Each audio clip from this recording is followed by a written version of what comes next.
पक्षाचे प्रदेशाध्यक्ष रवींद्र चव्हाण यांनी मनसेचे नेते राजू पाटलांना चांगलाच टोला लगावलाय। निंदकाचे घर असावे शेजारी असं रवींद्र चव्हाणांनी म्हटलं। उबाठा आणि मनसे युतीला शोले चित्रपटाची उपमा त्यांनी दिली आहे। समोरच्याला भविष्यामध्ये धोका होऊ शकतो असं रवींद्र चव्हाणांनी म्हटलेलं आहे।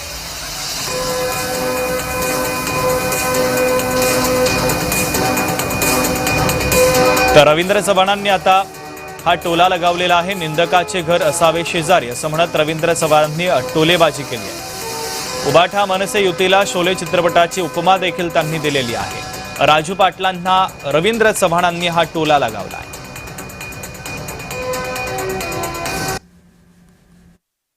मी असं म्हणणं योग्य नाही, परंतु ज्या गोष्टी अत्यंत महत्त्वाच्या आहेत त्या सांगणंही गरजेचं असतं। ज्यांच्या जोडीला प्रत्येक जण बसलाय प्रत्येकाला कदाचित माहित नाही, आपल्याची तुम्हाला चांगलं माहित आहे आपली दोस्ती कशी आहे, शोलेची दोस्ती आहे।